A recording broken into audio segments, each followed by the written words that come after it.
Hello and welcome back to the Medical Girl. In this video, we are going to discuss about general overview, pharmaceutical applications, advantages and disadvantages, current challenges and future directions of artificial intelligence. So let's begin.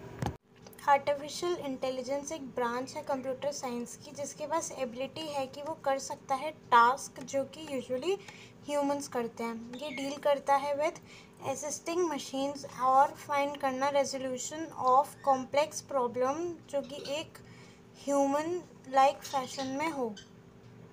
या हम कह सकते हैं ये होती है एक ability computer की या सिस्टम की प्रोसेस करने के लिए इंफॉर्मेशन को और प्रोड्यूस करने के लिए आउटकम्स एक तरीके में जो कि सिमिलर हो to the thought process of humans in learning, decision making and problem solving. Then इसके डोमेन्स होते हैं जो कि है machine learning, natural language processing, deep learning, artificial neural network.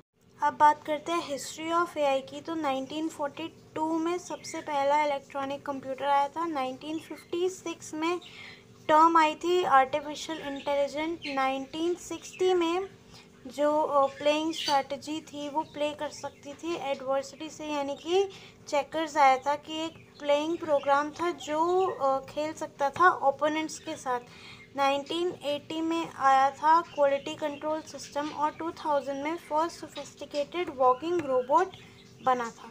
Then इसकी एप्लीकेशंस जो है फार्मेसी में वो है smart electronic health records, drug discovery या manufacturing, clinical trial research, epidemic outbreak prediction, radiology and radiotherapy, disease identification, personalised medicine, regulating use of AI in digital health products. अब देखते हैं कि प्रोग्रामिंग विदाउट एआई और with AI में क्या difference है। तो विदाउट एआई में ये आंसर करता है सिर्फ कुछ पर्टिकुलर क्वेरीज को, विद में ये सॉल्व करती है सारी कॉमन क्वेरीज।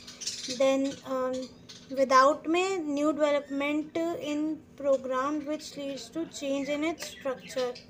जो नई डेवलपमेंट होती है प्रोग्राम में उससे क्या होता है, स्ट्रक्चर चेंज हो सकता है। लेकिन जब हम एआई का यूज़ करते हैं तो हम उसे किसी भी टाइम कर सकते हैं, डेवलपमेंट ला सकते हैं बिना चेंज किए स्ट्रक्चर को। Then it may lead to program difficulty, so it is not easy as well as a quick task. Without AI में डिफ़िकल्टी होती है और इजी और क्विक नहीं होता, लेकिन एआई के साथ प्रोग्राम मॉडिफिकेशन जो है वो इजी और क्विक रहती है।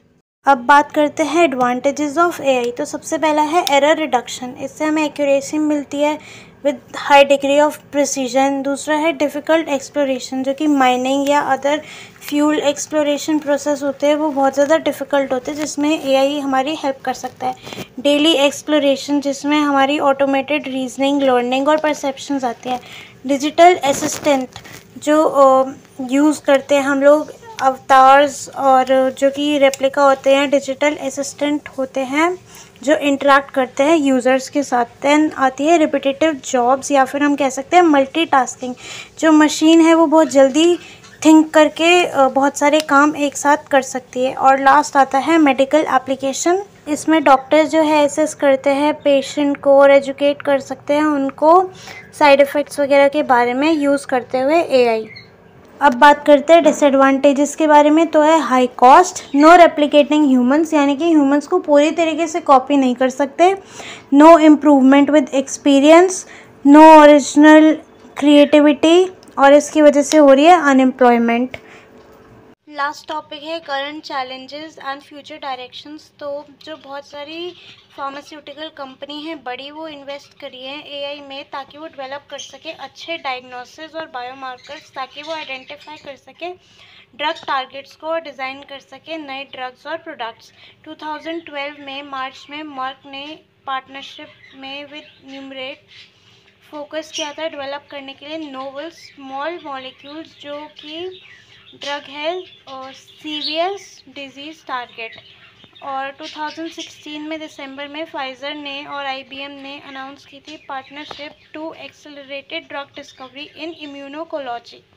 और चैलेंजेस है जैसे कि reasoning, problem solving, knowledge representation, planning, learning, perception, motion manipulation, social intelligence and creativity etcetera. That's all for now. Thank you. We will soon meet with a new video. Till then, stay tuned.